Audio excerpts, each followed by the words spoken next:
leave the world around us. They don't need to know. Come find me where.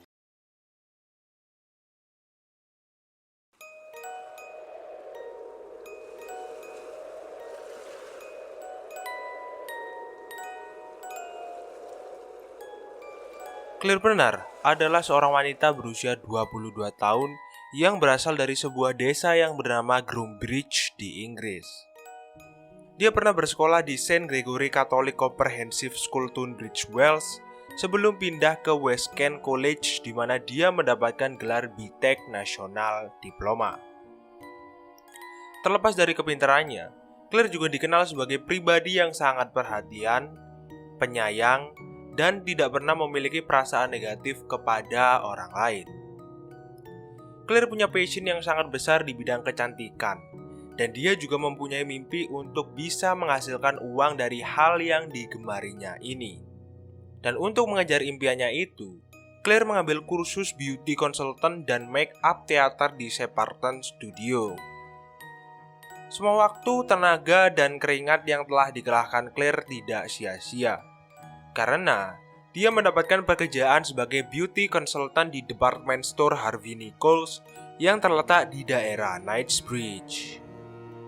Harvey Nichols adalah salah satu department store mewah yang ada di kota London, dan cabang Knightsbridge adalah toko unggulan milik Harvey Nichols. Di dalam lingkungan kerjanya, Claire terkenal sebagai pribadi yang sopan, tidak banyak bicara, dan memiliki kepribadian yang sangat hangat. Selama bekerja di Harvey Nichols, dia tinggal di sebuah flat di Dulwich bersama dua rekan kerjanya. Claire berkembang pesat di kota super sibuk ini. Dia berusaha memanfaatkan semua kesempatan yang dia dapatkan untuk mengembangkan dirinya. Saat bekerja di Harvey Nichols, Claire bertemu dengan seorang pria berusia 30 tahunan bernama Michael Pes, salah satu security guard yang bekerja di tempat yang sama dengannya. Michael Pes adalah pria asal Slovakia. Nama Michael pernah tercatat tergabung dalam satuan militer Slovakia. Tapi karir militernya sayangnya harus berakhir setelah dia diadili karena disersi. Sebelum bekerja di Harvey Nichols, Michael juga pernah bekerja sebagai security guard di Kedutaan Amerika untuk Slovakia yang terletak di Bratislava, ibu kota Slovakia. Hubungan Claire dan Michael terlihat cukup dekat. Tidak butuh waktu lama bagi Michael untuk jatuh hati kepada Claire. Ya, siapa yang gak langsung kesemsem melihat cewek secantik Claire? Plus, dia punya kepribadian yang sangat baik. Claire dan Michael tercatat pernah 3 kali ngedate dalam kurun waktu 3 minggu. Sebenarnya, hubungan antara Michael dan Claire mendapatkan tentangan dari ibu Claire, yaitu Patricia Bernal. Dia mengatakan kalau perbedaan usia antara mereka cukup jauh, dan Michael saat itu sedang menjalani proses perceraian dengan istrinya. Ibu Claire juga mengatakan bahwa Claire terlihat tidak memiliki perasaan kepada Michael meskipun mereka sudah ngedate beberapa kali. Salah satu alasan Claire mau ngedate dengan Michael karena dia merasa tersanjung dengan perhatian yang diberikan Michael kepadanya. Setelah kurang lebih 3 kali kencan sudah mereka lakukan, Michael pun mengungkapkan perasaannya kepada Claire bahwa dia sangat mencintai gadis berusia 22 tahun itu. Kedua teman flirt Claire segera merasakan ada sesuatu yang mencurigakan ketika mereka mengetahui bahwa Michael menyatakan cinta kepada Claire padahal mereka berdua baru saja dekat. Mungkin hal ini adalah hal yang cukup biasa dan normal bagi sebanyakan orang. Apalagi kita juga sudah terbiasa dengan kiasan cinta pada pandangan pertama. Tapi dalam waktu yang bersamaan kita juga harus mencurigai hal ini. Apalagi yang menyatakan cinta adalah orang seperti Michael yang mempunyai gelagat yang cukup mencurigakan. Setelah kencan pertama bersama Michael, Claire mengatakan kepada ibunya bahwa dia merasa sangat tidak nyaman ketika dia berada di dekat Michael. Dia juga mengatakan kepada ibunya kalau Michael ini sangat clingy dan posesif. Bahkan, Michael juga melarang Claire pulang ke flatnya dan bertemu teman-temannya. Tentu saja, hal ini membuat Claire sangat tertekan dan terkekang. Puncak kemuakan Claire terjadi saat Michael baru saja pulang dari liburannya ke Slovakia. Saat itu, Michael memaksa Claire untuk menjemputnya di airport. Dan Michael kemudian mengatakan kepada Claire bahwa dia ingin tinggal di flat Claire. Di titik ini, Claire sudah merasa sedikit ilfil kepada Michael. Karena bisa-bisanya Michael meminta hal seperti itu kepadanya, padahal mereka baru saja kenal dan baru ngedate 3 kali. Claire pun menolak permintaan Michael itu. Dan ketika Claire meminta Michael keluar dari kediamannya, Michael menolak dan tetap ngotot pengen nginep di rumah wanita pujaannya itu. Setelah argumen yang panjang, Claire akhirnya bisa membujuk Michael untuk pulang. Bahkan, Claire saat itu masih mau mengantar Michael ke stasiun. Tetapi tidak lama setelah mereka sampai di stasiun, Michael kembali berontak dan menolak untuk naik kereta. Kesabaran Claire pun akhirnya mencapai batasnya. Dan dia kemudian mengatakan kepada Michael bahwa hubungan mereka berakhir saat itu juga. Dan setelah mengatakan hal itu, Claire langsung pergi meninggalkan Michael. Tentu saja, obsesi Michael tidak akan membiarkan Claire lepas dari genggamannya begitu saja. Michael tercatat menelpon Claire sebanyak 20 kali, dan dia juga duduk di depan pintu flat Claire selama 2 jam. Merasa kesal karena kecaperannya tidak ditanggapi, Michael kemudian mulai berteriak dan mencaci maki Claire dan teman flatnya. Teman flat Claire yang sudah muak mendengar bacotan dari Michael pun langsung turun dan mengusir Michael saat itu juga. Keesokan harinya, Michael yang masih tidak sadar bahwa Claire sudah benar-benar tidak mau dengannya kembali mencoba untuk mendekati Claire.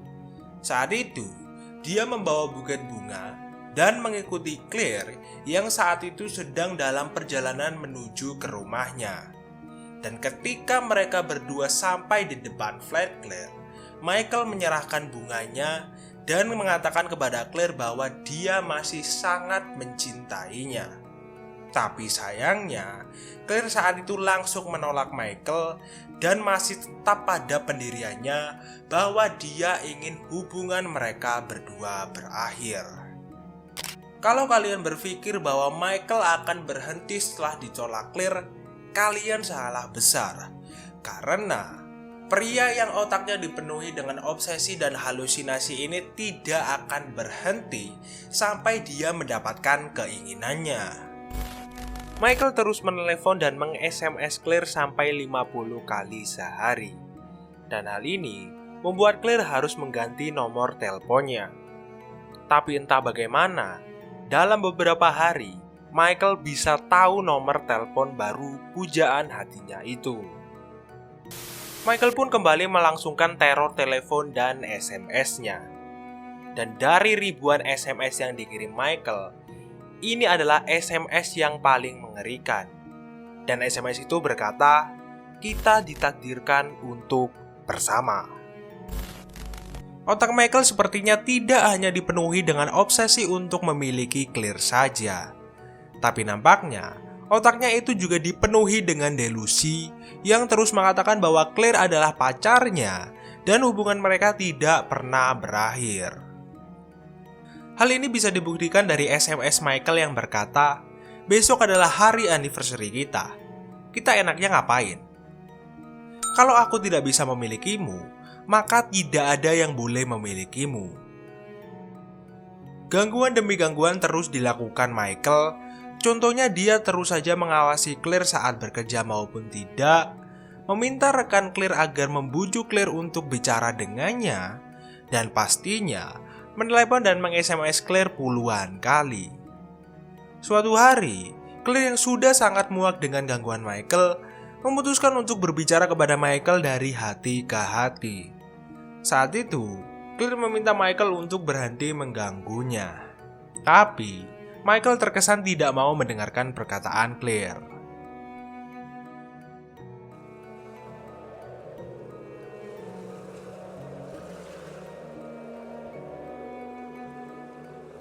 Suatu hari, Michael yang masih menggunakan seragam security-nya tiba-tiba memegang Claire dengan erat dan kemudian mengatakan kepada Claire bahwa dia sangat mencintainya, begitu pula sebaliknya. Claire kembali tetap pada pendiriannya dan mengatakan kepada Michael bahwa dia tidak mencintainya. Michael yang marah setelah mendengar perkataan Claire itu langsung berteriak, "Yes you do!" untuk menyela perkataan yang dikatakan Claire. Karena berbagai macam gangguan yang dilakukan Michael, performa kerja Claire menjadi unstable. Dan Michael melakukan aksi stalkingnya ini secara terang-terangan. Sehingga semua rekan kerja Claire sudah mengetahui kalau Michael menstalking Claire. Dan anehnya, mereka tidak melakukan apa-apa. Pada bulan Maret tahun 2005, Michael kembali mengikuti Claire yang saat itu dalam perjalanan menuju ke stasiun kereta. Claire yang merasa takut dan ngeri karena terus diikuti Michael, kemudian lari dan lompat masuk ke gerbong kereta. Tapi sayangnya, hal itu tidak membuat Michael kehilangan dirinya. Karena Michael bisa masuk tepat waktu ke gerbong itu dan duduk di depan Claire. Dan ketika kereta itu berhenti, Claire kembali mencoba untuk lolos dari kejaran Michael dengan cara keluar dari kereta itu. Tapi lagi dan lagi, Michael berhasil mengikuti Claire. Kejar-kejaran itu sampai di titik di mana Claire mengancam akan menelepon polisi jika Michael tidak berhenti mengganggunya. Tapi sayangnya, hal itu tidak pernah terjadi karena Michael mengancam akan melenyapkan Claire kalau dia sampai menelepon polisi. Claire pun kembali mencoba untuk berbicara baik-baik dengan Michael. Saat itu, Claire mengatakan kepada Michael bahwa dia hanya ingin Michael berhenti mengganggunya. Michael pun mengabaikan permintaan Claire itu dengan senyuman. Dan setelah itu, dia mengusap wajah Claire dengan cara yang tidak sopan dan kemudian mencoba untuk mencium Claire. Claire yang merasa bahwa dirinya sudah dilecehkan Michael, kemudian mendorong Michael dan langsung lari ke dalam gerbong kereta. Dan ketika pintu gerbong kereta sudah tertutup, Michael menggedor jendela kereta tempat duduk Claire dengan sangat keras. Setelah kejadian itu, Claire yang menangis karena ketakutan kemudian menelepon ibunya dan menceritakan apa yang telah terjadi kepadanya. Beberapa hari setelah kejadian itu, Claire melaporkan tindakan yang tidak menyenangkan Michael itu ke atasannya. Kepala security Harvey Nichols kemudian mengecek CCTV untuk melihat apa yang telah dilakukan Michael kepada Claire. Dan saat itu, dia melihat bahwa Michael telah menstalk dan melecehkan Claire. Kepala security itu kemudian berbicara kepada anggota staf yang lain untuk membuat laporan tentang apa yang telah Michael lakukan. Alhasil, berkat laporan itu, Michael dipindah tugaskan ke lantai lain. Tapi, hal itu sama sekali tidak memberi efek jera kepada pria delusi itu. Karena Michael tetap saja terus mengganggu Claire. Dan gangguan Michael menjadi semakin parah, di mana dia sering sekali mengancam akan melenyapkan Claire. Karena Michael terus saja mengancam akan melenyapkan Claire, rekan kerja Claire yang tahu akan hal itu pun menyarankan agar Claire melaporkan tindakan tidak menyenangkan Michael itu ke polisi. Tetapi, saat itu Claire ragu-ragu untuk melakukan hal itu. Dan menurut ibu Claire, anaknya itu merasa malu terhadap hal yang telah dilakukan Michael kepadanya. Claire akhirnya membulatkan tekadnya untuk melaporkan Michael ke polisi setelah dia mengetahui kalau Michael pernah bertanya kepada salah satu staf part-time yang sedang berlatih menjadi lawyer. Dan saat itu, Michael bertanya seperti ini, jika seseorang melakukan pelenyapan nyawa, apa hukumannya?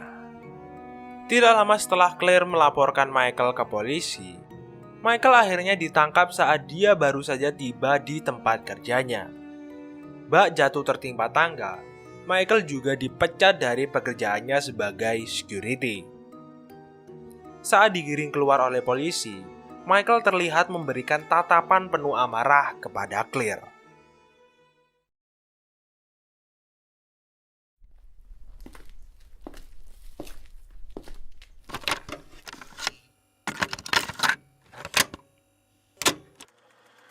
Saat di BAP, Michael mengatakan kepada polisi bahwa dia sangat menyesal telah memutuskan Claire dan dia ingin kembali kepada wanita itu karena dia masih mencintainya.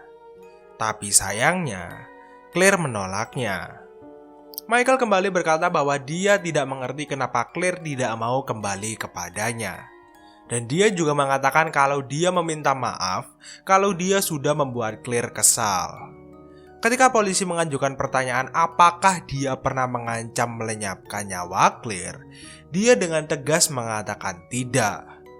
Tentu saja, semua pernyataan Michael itu berbanding terbalik dengan apa yang terjadi sebenarnya.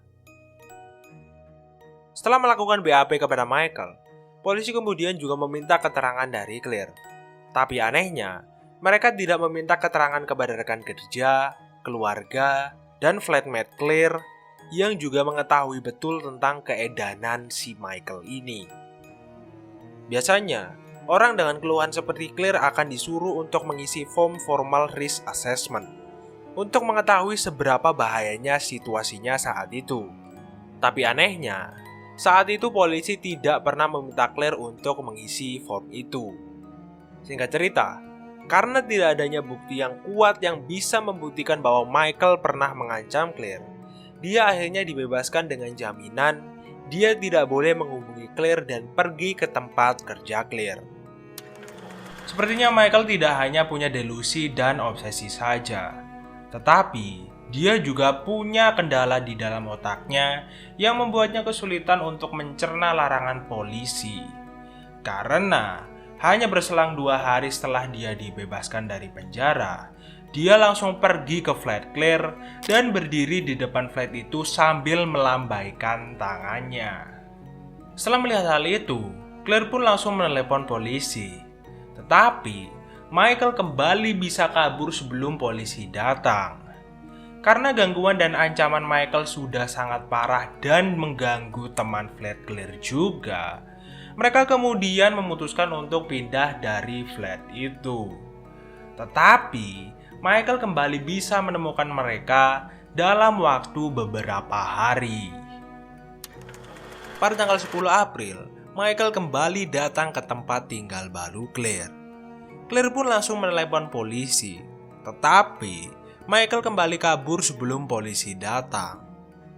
Ketika polisi sampai di rumah Claire yang merasa sangat kesal karena terus saja diganggu pria sinting itu, langsung masuk ke dalam mobil polisi dan meminta polisi untuk mencari Michael saat itu juga. Michael pun akhirnya bisa ditemukan dan dia kemudian langsung ditangkap oleh polisi karena dia telah melanggar syarat jaminannya. Ada satu hal yang terlihat aneh ketika Michael ditangkap polisi. Saat itu, dia kelihatan sangat kooperatif, tidak melakukan perlawanan apapun, dan dia hanya memberikan senyuman manis kepada Claire. Michael yang sudah tertangkap akhirnya didakwa dengan pasal pelecehan. Ibu Claire mengatakan bahwa saat itu polisi menyampaikan pesan dari Michael yang mengatakan bahwa dia tidak benar-benar bermaksud mengancam Claire. Dan dia juga mengatakan bahwa ada kendala bahasa yang membuat Claire salah paham terhadapnya. Michael kemudian dikirim ke Belmarsh Prison. Dia hanya mendekam 8 hari di penjara itu karena dia kembali berhasil keluar dengan tebusan. Alhasil, dia mempunyai waktu untuk menghirup udara segar sampai pengadilannya dimulai pada tanggal 31 Agustus dengan syarat dia tidak boleh pergi ke Knightsbridge dan dia tidak boleh menghubungi Claire dengan cara apapun. Saat Michael sedang menunggu pengadilannya dimulai, Claire dan ibunya memutuskan untuk pergi berlibur ke Florence untuk merayakan hari ulang tahunnya. Mereka di sana tinggal selama 5 hari. Dan menurut Ibu Claire, putrinya saat itu kelihatan sangat bahagia. Di sisi lain, Michael memutuskan untuk kembali ke Slovakia untuk mempersiapkan hari besarnya yang sudah dia rencanakan. Saat itu, Michael kelihatan sedang latihan menembak dan mencoba untuk mendapatkan izin untuk memiliki senjata api. Tidak hanya itu, Michael juga tercatat membeli sebuah handgun dan mendaftarkan barangnya itu. Pada tanggal 20 Juli, dia kembali ke UK menggunakan kapal feri. Dan dia juga berhasil menyelundupkan handgun yang baru saja dia beli di Slovakia. Saat hari persidangan semakin dekat, Claire menunggu untuk dipanggil untuk memberikan kesaksiannya. Tetapi, pada tanggal 31 Agustus, di pengadilan Tower Bridge Master, Michael tiba-tiba mengubah pembelaannya menjadi bersalah. Alhasil, tidak akan ada persidangan dan Claire tidak harus memberikan kesaksiannya. Claire merasa lega bahwa apa yang telah terjadi kepadanya dan apa yang dideritanya selama ini sudah berakhir. Dan dia mengatakan bahwa saat ini dia hanya ingin melanjutkan dan menikmati hidupnya. Tapi, di sisi lain, dia tidak tahu kalau Michael ternyata sudah bebas karena dia ditebus.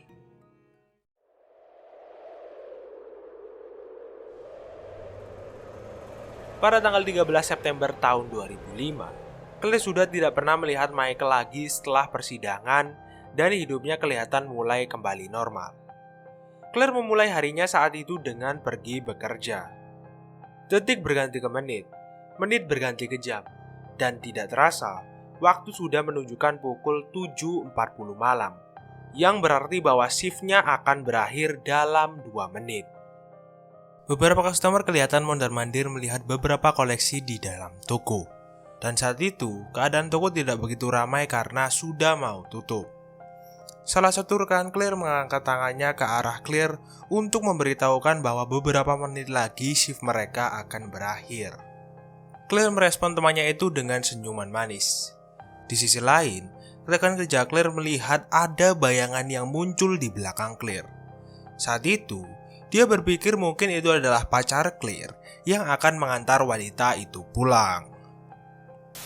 Tapi anehnya, tidak lama kemudian, pria itu mengangkat tangannya yang saat itu membawa handgun dan mengarahkan handgun itu ke kepala Claire dan langsung mendor Claire tepat di belakang kepalanya. Claire pun langsung tersungkur ke lantai ketika satu peluru sudah bersarang di kepalanya. Kalau kalian mengira bahwa kengerian ini akan berakhir di sini, kalian salah besar. Karena secara tidak terduga, pria ini kembali membabi buta dan melepaskan 3 peluru ke muka Claire. Orang-orang yang terkejut mendengar suara yang memerkah telinga mereka pun langsung lari kocar-kacir dan mencari tempat berlindung. Beberapa saksi yang saat itu berada di TKP mengatakan bahwa pria itu kembali melepaskan beberapa peluru ke arah atap. Dan setelah itu, secara tidak terduga, pria itu mengarahkan handgunnya ke dirinya sendiri dan dor.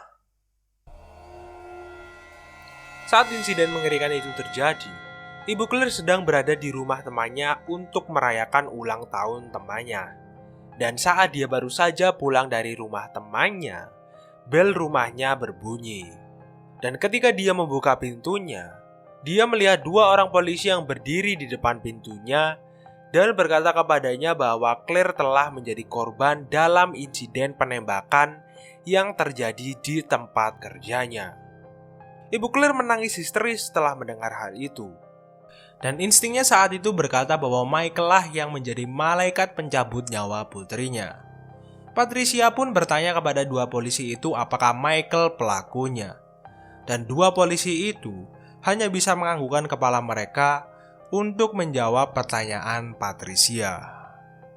Trauma yang disebabkan oleh aksi biadab Michael tidak hanya menghantui keluarga Claire saja, tetapi mereka yang saat itu berada di TKP juga mengalami trauma.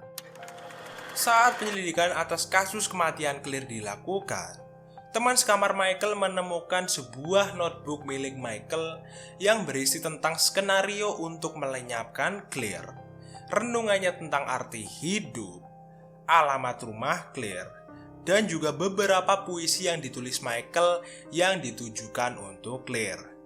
Dan menurut penyelidikan yang telah dilakukan, Michael saat itu berhasil masuk ke Harvey Nichols dengan cara menyelinap lewat pintu belakang. Dan menurut hasil otopsi yang sudah keluar, Michael saat itu dalam keadaan high karena saat itu dia sedang mengkonsumsi cocaine. Dalam penyidikan atas kasus kematian Claire ini banyak ditemukan kejanggalan. Seperti acuhnya petugas saat menangani kasus stalking yang dilakukan Michael, sampai Michael bisa lolos beberapa kali dari penjara karena ditebus. Saat pemeriksaan sedang berlangsung, mereka mendapatkan sebuah fakta bahwa formal risk assessment belum dilakukan oleh petugas yang pertama kali mewawancarai Claire. Protes dan kritikan pun datang dari berbagai kalangan setelah mereka mengetahui bahwa Michael pernah beberapa kali lolos atau dibebaskan setelah melakukan berbagai tindakan kekerasan dan pelecehan terhadap Claire. Lagi-lagi perempuan yang di-stalking dan diancam oleh pasangannya telah dikecewakan oleh sistem peradilan pidana. Berapa banyak nyawa wanita lagi yang harus menjadi korban untuk membuat semua orang sadar bahwa wanita layak mendapatkan perlindungan yang mereka butuhkan. Di sisi lain, Ibu Claire mengatakan bahwa kematian putrinya itu tidak akan sia-sia. Dia menyalurkan semua usahanya untuk mengubah hukum dan membuat tindakan stalking menjadi kejahatan kriminal. Dia bekerja sama dengan beberapa ibu rumah tangga yang mengalami kejadian yang sama terhadap anak mereka. Mereka bertiga memulai proyek yang bernama Family Justice Center. Akhirnya, berkat kerja keras yang dilakukan Tricia dan teman-temannya, pada tahun 2012, pemerintah Inggris meresmikan aturan bahwa segala jenis stalking adalah tindakan kriminal. Pada tahun 2021, Patricia Bernal diberi penghargaan MBE atas berbagai kampanye. Jika dilihat dari sisi positifnya, kematian Claire ini menjadi pemicu bagi berbagai kalangan untuk menyuarakan betapa bahayanya tindakan stalking, dan tindakan stalking ini harus digolongkan sebagai tindakan kriminal yang serius. Dan pada tahun 2012, pemerintah UK akhirnya mengesahkan suatu peraturan yang mengatakan bahwa tindakan stalking ini adalah tindakan kriminal.